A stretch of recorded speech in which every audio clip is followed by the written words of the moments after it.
amados irmãos, a paz do Senhor Jesus, sejam bem-vindos ao nosso canal mais uma vez.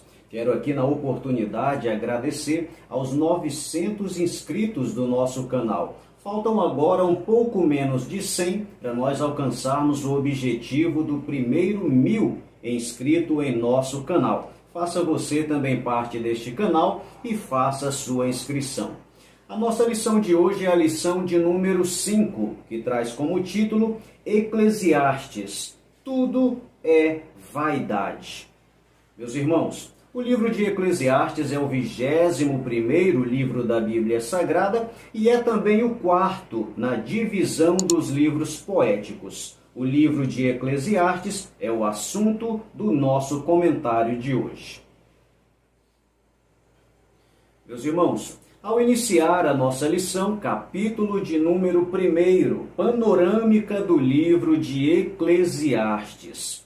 Meus irmãos, ao iniciar o livro de Eclesiastes, no versículo de número 2 está escrito: vaidade de vaidade. Diz o pregador, vaidade de vaidade. É tudo vaidade.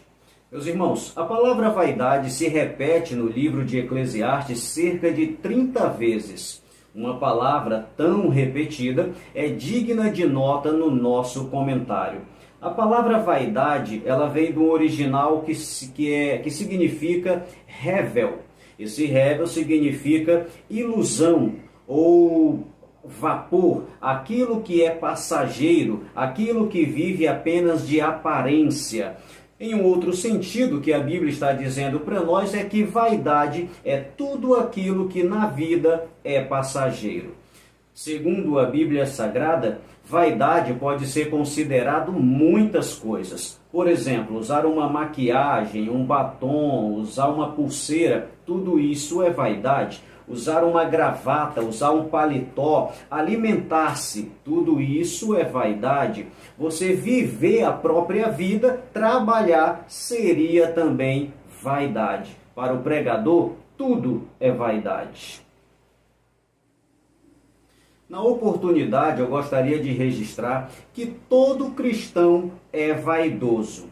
Porém, o cristão não pode ser mundano. E aqui nós temos uma diferença que é muito bom que nós façamos a distinção. Vaidade é uma coisa, mundanismo é outra coisa. Exemplo, meus irmãos, todos nós devemos vestir roupas. Vestir roupa, independente de cor ou de moda, é vaidade. Porém, quando você veste uma roupa que causa sensualidade, que favorece a uma carnalidade, você já ultrapassou o limite da vaidade e está chegando a um comportamento mundano, e mundanismo é pecado. Todos nós podemos namorar, podemos paquerar, um jovem pode namorar com uma moça namorar com um rapaz. Tudo no processo do namoro também é vaidade. Porém, quando o namoro ultrapassa os valores cristãos da moralidade e passa para a imoralidade, o comportamento sai da vaidade e vai agora para um comportamento mundano, que seria mundanismo. Mundanismo é pecado. Todo cristão deve e pode comer. Você pode ir num restaurante, você pode ir numa pizzaria, alimentar-se é uma coisa para ser natural. Porém, até alimentar-se também é vaidade. Mas a Bíblia diz que quando você se alimenta com carne sufocada ou com carne com sangue, você está ultrapassando um padrão bíblico, o que ultrapassa a vaidade. Agora nós chamamos esse comportamento de um comportamento mundano. Então, o que nós precisamos entender é o padrão que diferencia vaidade de mundanismo é os limites da palavra de Deus. Se a palavra de Deus pôs limite e esse limite é ultrapassado, deixa de ser vaidade e passa a ser mundanismo, e mundanismo é pecado. Ainda no capítulo 1, nós temos agora o tópico 1, que traz o título Pano de Fundo Histórico e Geográfico. Acompanhe na sua tela. Panos de fundo. Nós temos aí, meus irmãos, para podermos entender o contexto do livro de Eclesiastes, Nós trouxemos um primeiro ponto aí. O reino estava unificado, ou seja, não havia divisão de reino do norte, Israel, e nem reino do sul, Judá. Tudo era um único reino com um único rei. Segundo, Israel vivia um tempo de glória, riqueza e sabedoria. Este tempo foi marcado por grandes conquistas de territórios e também muitos acordos políticos. Terceiro, os filhos de Israel viviam um tempo de sincretismo religioso. Este era um ponto negativo, pois houve uma fusão entre práticas religiosas, o que levou os judeus à idolatria. Por último, nós temos que o rei Salomão era um homem de avançada idade na ocasião deste livro. Este livro foi o último livro escrito por Salomão. Para nós entendermos melhor esse livro, nós trouxemos aí 2 objetivos que nos ajudam a compreender a intenção do escritor. Primeiro, mostrar que a extrema falácia ou mostrar a mentira na afirmação de que uma vida de pecado, riqueza, prazeres carnais e atividades terrenas seriam suficientes para satisfazer o ser humano. Segundo objetivo, revelar que o verdadeiro sentido da vida é temer a Deus e guardar os seus mandamentos. Na sequência aí, meus irmãos, entramos para o tópico 2, título, autoria e data. Nós temos aí, meus irmãos, o significado do título Eclesiastes, no hebraico é pregador ou orador, que traduzido para o grego, que nós chamamos de Septuaginta, veio o nome Eclesiastes, que no grego significa assembleia, um lugar onde pessoas se reuniam para ouvir alguém falar. O título do livro, assim como a estrutura do livro, sugere que enquanto o pregador ensinava, uma segunda pessoa registrava as suas palavras, o que produziu o livro de Eclesiastes. Temos também agora aí o escritor, quando nos perguntamos quem é o pregador do livro de Eclesiastes. O pregador é o escritor, o sábio rei Salomão, conforme Eclesiastes capítulo 1, versículo 1 e versículo 12. Meus irmãos, se nós tivéssemos apenas o versículo 1 para poder confirmar quem é o escritor de Eclesiastes, nós não teríamos a certeza que seria Salomão. Porque olha só, o primeiro verso diz assim: palavra do pregador, filho de Davi, rei em Jerusalém. Meus irmãos, houveram muitos reis em Jerusalém e todos esses reis eram descendentes de Davi. Logo, todos eles consideravam-se como filhos de Davi. Então, qualquer outro rei poderia ser o autor do livro de Eclesiastes. Porém, o versículo de número 12 fecha em Salomão, nos dando a certeza de quem realmente seria o escritor. O verso 12 diz: eu, o pregador, fui rei sobre Israel em Jerusalém.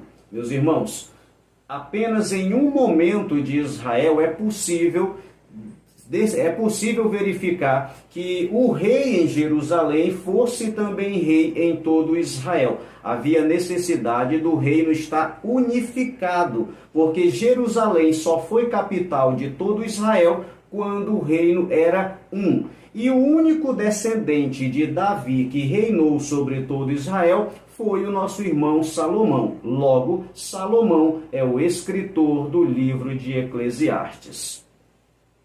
Na sequência, meus irmãos, nós temos aí o tempo dos fatos. Nós temos aí a linha com todos os livros da Bíblia e a certeza de que o livro de Eclesiastes foi escrito na época do livro dos reis, mais precisamente no primeiro livro dos reis, no ano de 970, 930 a.C. Isso porque o período do reinado de Salomão foi exatamente descrito no livro de Reis. Logo, o livro de Eclesiastes também foi escrito nesta mesma época. Iniciamos agora, meus irmãos, o capítulo de número 2, que traz o título As Frustrações de Salomão. Meus irmãos, O pessimismo de Salomão, mesmo depois de ter alcançado tudo aquilo que ele sempre quis, revela para nós que alcançar tesouros aqui na terra não satisfaz o ser humano por completo.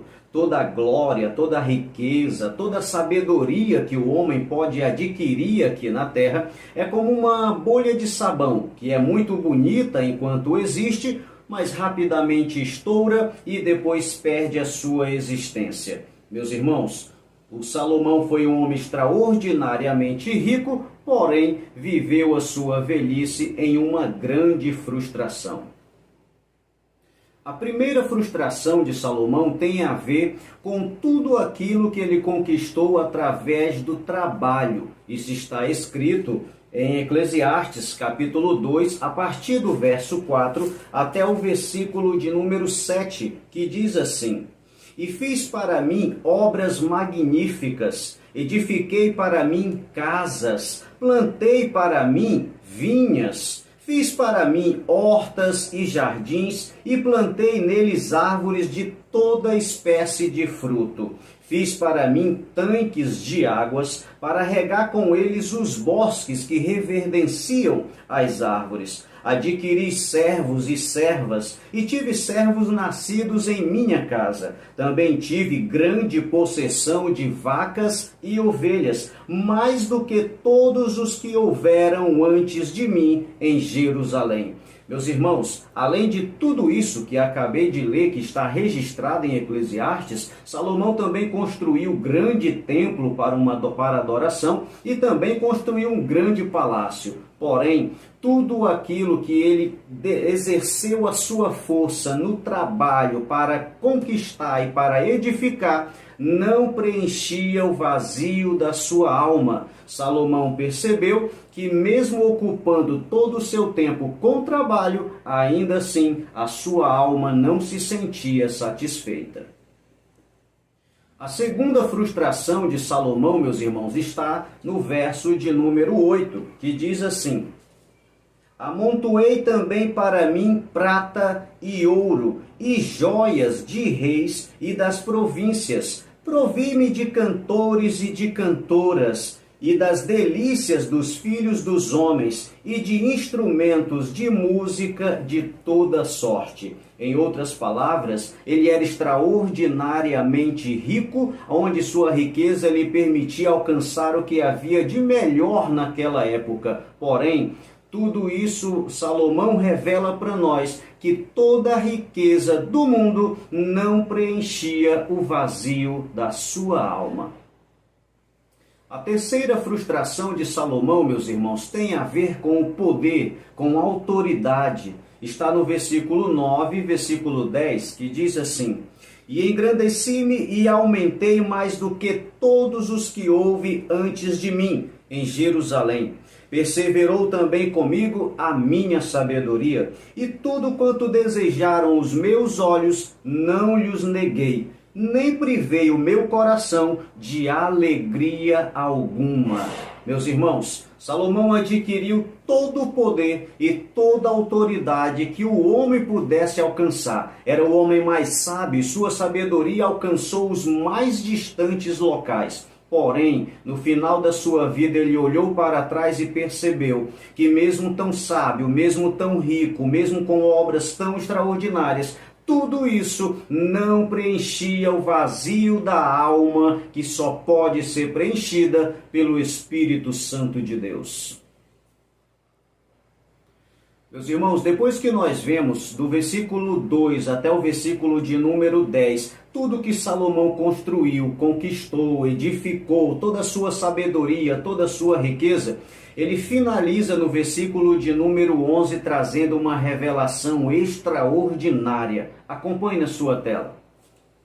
E olhei eu para todas as obras que fizeram as minhas mãos, como também para o trabalho que eu, trabalhando, tinha feito. E eis que tudo era vaidade e aflição de espírito, e que proveito nenhum havia debaixo do sol. Meus irmãos, Salomão chega à conclusão na sua vida que tudo que o homem tem, ou tudo que o homem faz debaixo do sol, é apenas vaidade, ou seja, tudo passa ligeiro, é apenas aflição de espírito, ou seja, não preenche o vazio que o homem possui na sua alma. Tudo embaixo do sol é passageiro. Por isso, nós que servimos ao Senhor, precisamos entender e seguir o conselho de Jesus que disse: ajuntai tesouro não na terra, mas ajuntem tesouro acima do sol. A Bíblia Sagrada também nos diz que tudo o que não desceu ao coração do homem, o olho não viu e nem o ouvido escutou, são as coisas que Deus preparou para nós. Salomão viu que tudo abaixo do sol era passageiro, mas Jesus disse para buscarmos as coisas de cima, acima do sol, porque as coisas de Deus são eternas. Iniciamos agora, meus irmãos, o capítulo de número 3, que nos fala uma reflexão sobre o tempo. O capítulo de número 3 de Eclesiastes é o capítulo que nos fala acerca do tempo. O capítulo 3 talvez seja o capítulo mais conhecido de Eclesiastes. E o verso 1 talvez seja o verso mais conhecido também. Acompanhe na sua tela. O verso é esse primeiro aí. Tudo tem o seu tempo determinado e há tempo para todo o propósito debaixo do céu. Meus irmãos, este quadro que nós temos aí embaixo nos apresenta os versos de 2 a 8 do capítulo 3. Sua composição está na forma de paralelismo antitético hebraico, que é quando o segundo verso é o oposto do primeiro verso. Olha primeiro exemplo aí. Tempo de nascer, tempo de morrer, tempo de plantar, tempo de arrancar o que se plantou. Meus irmãos, perceba aí que nós temos 14 linhas à nossa frente. Dizem que estas 14 linhas são fases na vida do ser humano e que a maioria das pessoas obrigatoriamente vão viver cada uma dessas fases. Se você parar para refletir, parece que é verdade. Realmente, a maioria de nós passamos por cada uma destes exemplos das 14 linhas. Meus irmãos, independente das fases da vida, o que Salomão queria dizer para nós é que tem tempo determinado para todas as coisas. O tempo, ele é sentido de forma diferente para a natureza humana e para a natureza divina. Para a natureza divina, o tempo é chamado de Kairos, que é o tempo de Deus. Observe que na Bíblia, em Gênesis capítulo 1, a Bíblia Sagrada nos traz a origem da criação de todas as coisas, o que inclui a origem do tempo para a criação. Observe, Gênesis capítulo 1 e verso 1. No princípio criou Deus os céus e a terra. No princípio está dizendo ali que tudo começou a partir daquele momento. Então, para a criação, ali começou também o tempo. O versículo de número 5, ainda do capítulo 1 de Gênesis, diz que Deus criou a luz e as trevas para ser a noite e para ser o dia. Deus ali estava dividindo o tempo. Meus irmãos, Deus é o Criador do tempo. Deus é o Criador de toda a criação. Logo, Deus não está sujeito à sua criação. É o nosso Senhor quem governa toda a criação, o que inclui o tempo também. A Bíblia Sagrada nos diz, no livro de Hebreus, falando acerca de Jesus, que ele é o mesmo ontem, hoje e eternamente. Ou seja, o tempo não tem influência nenhuma sobre Jesus de Nazaré. Pedro também escrevendo, ele disse que um dia para Deus é como 1000 anos, e 1000 anos para Deus é como um dia. O que Pedro estava dizendo era, passado, presente, futuro, não faz diferença para Deus, porque todo o tempo está na frente dele e ele enxerga tudo ao mesmo tempo. O que nós podemos resumir, meus irmãos, é que o tempo não governa Deus, mas Deus é quem determina o tempo para todas as coisas. O segundo conceito de tempo, por sua vez, é chamado de Cronos. Cronos é o tempo do homem. Meus irmãos, Cronos seria o tempo cronológico, que é o relógio, o horário do dia a dia. Este tempo, nós estamos dominados por eles desde o momento em que nós nascemos. Quando nossa mãe estava grávida e fomos até ao ginecologista para poder fazer o primeiro exame, a médica já consegue dizer mais ou menos qual seria o dia da concepção e já dá uma previsão do dia do seu nascimento, ou seja, o seu tempo de vida já começou a ser contado. Quando você nasce lá na maternidade, uma coisa que fazem é horário do nascimento, aí já registra lá. Depois disso, começa-se a ter o primeiro mês de vida, o primeiro ano de vida e comemora-se o tempo da sua existência, ou seja, somos controlados pelo tempo. Aí vem as responsabilidades, horário de trabalho, horário de almoçar, horário de ir para a igreja, horário de jantar, o horário de descansar. Somos controlados pelo tempo. E no final da nossa vida, alguém ainda escreve lá, horário do óbito, e é registrado o último momento da nossa vida. Meus irmãos, certamente que nós não temos controle sobre o tempo, mas o tempo nos controla. Porém, o que a Bíblia Sagrada nos ensina é que nós devemos ter mordomia do tempo, ou seja, aprender a administrar da melhor forma o tempo que nós temos. O livro de Eclesiastes diz que Deus vai cobrar o tempo, a forma com que nós gastamos o nosso tempo. Irmãos, o nosso tempo deve ser gasto com coisas que realmente valham a pena, ou seja, priorizar aquilo que deve ser prioridade. Certo é, todos nós temos tempo. O que estamos precisando é aprender a fazer gestão do tempo que Deus nos tem dado. Entramos agora, meus irmãos, para o capítulo de número 4, que é o último capítulo da nossa lição, aonde nós vamos extrair alguns conselhos de Salomão. Nós tiramos do livro de Eclesiastes alguns destes conselhos que são muito válidos para serem aplicados em nosso dia a dia. O primeiro conselho aí, Eclesiastes capítulo 9, verso 9, goza a vida com a mulher que amas todos os dias da tua vida, porque esta é a tua porção nesta vida.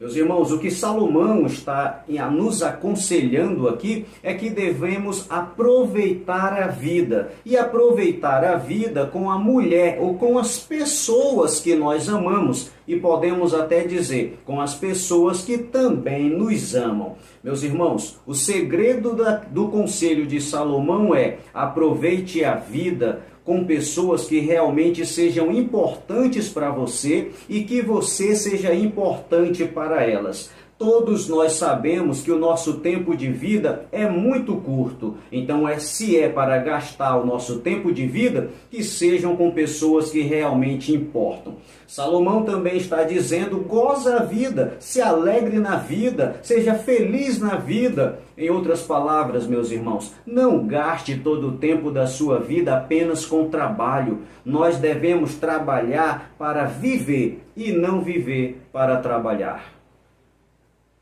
O segundo conselho de Salomão está em Eclesiastes, capítulo 11, o verso 1 e o verso 4, que diz: lança o teu pão sobre as águas, porque depois de muitos dias o acharás. Quem observa o vento nunca semeará, e o que olha para as nuvens nunca cegará. O que Salomão estava nos dizendo aqui, irmãos, é que precisamos aprender a investir. Ou seja, não é pensar somente no aqui e no agora, mas é fazer algo pensando em nosso futuro. O investimento, ele pode ser feito em dinheiro, o investimento pode ser feito nos estudos, o investimento pode ser feito na nossa família. Ou seja, precisamos investir não apenas para viver o agora, mas pensando também no amanhã. O conselho de Salomão é que aquele que vive olhando apenas para o vento nunca vai colher. Ou seja, se você não plantar, você não tem o que colher amanhã. O terceiro conselho, meus irmãos, de Eclesiastes está no capítulo 11, verso 9. Alegra-te, jovem, na tua mocidade. E no capítulo 12, verso 1, lembra-te também do teu Criador nos dias da tua mocidade. O conselho de Salomão é que o jovem deve se alegrar, o jovem deve se divertir, o jovem deve usar o seu tempo para poder realizar coisas que lhe promovam satisfação pessoal, porque a juventude é um excelente momento na vida de todo ser humano. Ele só faz uma observação, que você tome cuidado com aquilo que você faz, porque tudo Deus vai lhe trazer em juízo. O segundo conselho é lembrar-se do Senhor, ou seja, é na nossa mocidade que nós temos tempo e nós temos força para poder trabalhar e exercer a obra do Senhor. O conselho de Salomão, juntando os dois conselhos, seria: alegre-se enquanto lembra do seu Criador. O quarto conselho de Salomão é Eclesiastes, capítulo 4, do verso 9 ao 12, que diz: melhor é serem dois do que um, porque se um cair, o outro levanta, mas ai do que estiver só. E se alguém prevalecer contra um, os dois lhe resistirão, e o cordão de 3 dobras não se quebra tão depressa. Meus irmãos, o conselho da Bíblia é que nenhum homem viva só. Deus disse: não é bom que o homem viva só. Ou seja, nós precisamos de um relacionamento, precisamos de alguém para dividir a nossa vida. Se você é viúvo ou viúva, meu irmão, viva o tempo do seu luto. Se você é separado, fique sem relacionamento pelo tempo que você achar necessário. Mas tanto a viuvez como também a separação não pode fechar o seu coração para relacionamentos. Porque Deus, o que é o Pai da sabedoria, disse que não é bom que o homem viva só. Se você é solteiro, quando você chegar na idade madura, que estiver já pronto para o casamento, mentalmente está preparado para entrar em um relacionamento, então, meu irmão, se case, construa uma família, tenha filhos, porque o homem só se sente completo quando ele possui uma família. O quinto conselho de Salomão está em Eclesiastes, capítulo 7, verso 2. Melhor é ir à casa onde há luto do que ir à casa onde há banquete, porque naquela está o fim de todos os homens e os vivos o aplicam ao seu coração. O conselho de Salomão aqui, meus irmãos, é: pare um pouco para refletir sobre o que você está fazendo com a sua vida. Meus irmãos, se todos nós parássemos por um momento para meditar, para refletir, certamente que nós não cometeríamos tantos erros. Certamente que se parássemos para pensar no que estamos fazendo, nós não andaríamos com certas pessoas, nós não frequentaríamos certos lugares, não experimentaríamos certas coisas que nos levam à perdição. O conselho de Salomão é: pare, pense na sua vida e veja o caminho em que você está andando. O próximo conselho de Salomão, Eclesiastes, capítulo 12, verso 9. E quanto mais sábio foi o pregador, tanto mais sabedoria ensinou ao povo.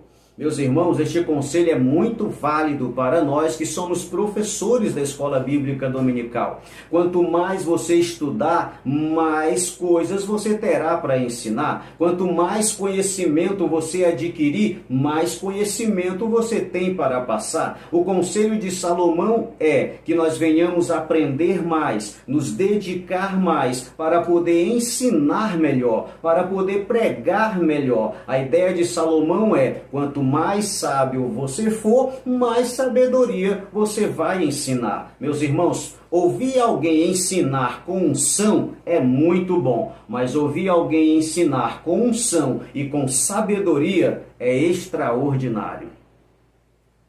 Eclesiastes capítulo 12, verso 13 diz: de tudo que se tem ouvido, o fim é: teme a Deus e guarda os seus mandamentos, porque isto é o dever de todo homem.